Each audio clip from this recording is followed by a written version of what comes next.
When you're this close to adulthood, life's based on technicalities, trying to prove them of your image versus your reality, you feel like a fallen tree, barren of leaves, deciding self-satisfaction or others you'll please.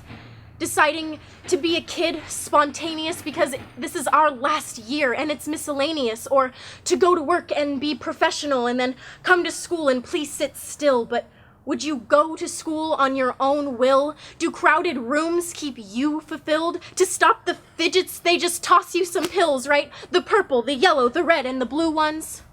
Do you miss fun on Friday nights to go to work and save up for a college that your parents want you to go to? Do you miss when first days were exciting and now all of our firsts are our last firsts? Do you miss wanting to be this age and now you want to miss being this age? Did you think it would be all house parties, but instead you woke up for the SATs? See your tree with all its leaves? Imagine an established prom committee everyone would contribute to. Did you think the staff would be kind but witty? Did you ever think that you would pity a person with less likes, less favorites, less retweets, and less followers, and also be at an age to set up interviews with industries and marketers?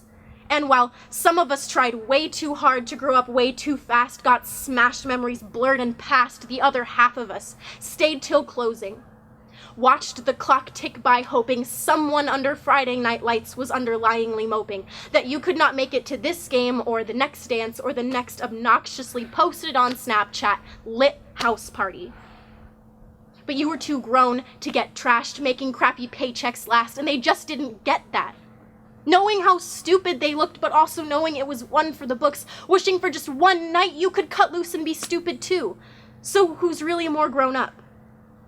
An age where they tell you to cherish every last event, an age where your fast food paychecks must also factor in rent, an age where it's a shame to be a parent because society sees you as a baby yourself, but your school, your family, even your mirror throw you on the adult shelf.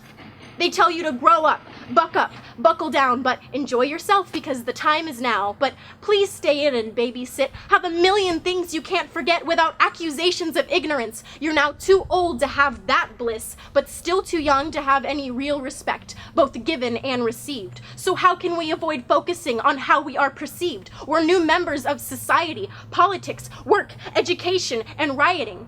Liberal, radical, innovating. All they focus on is obnoxious and self-hating teenagers. Teenagers. It's called 18. A legal adult is called 18. Since this generation is so fond of labels and titles, give me a new one and I'll gladly jump aboard the bandwagon of University Kappa Delta Omega V, soon to post-grad to be, working stiff and contribute to an economy I learned about in school as the school it did require. But that school never fully understood what at 18 we all desired. The school never fully grasped, though the sum of its parts surely recalled that at 18 none of us wanted to be seen as a child or an adult. We're 18. We're undecided. We're unestablished. New Americana freaks and geeks, gack 90s babies. We are excited. We are bursting at the seams, but we are scared. We are confused. We are oblivious, but we are aware that this last year of high school will fade before we know it, and that the staff thinks that if we fail in school, that in all of life, we will blow it. Aware that we're expected to cherish our short existence as wildcats for 100-some days, then turn around and give the school full credit when we've reached our real adult phase. Aware that we say we'll keep in touch, but deep down we know we won't. Aware that graduation an option isn't don't. Aware that these last 100 feel short of air and choked. Aware that we're gripping so hard to childhood it's hard to cope. What? Grow up?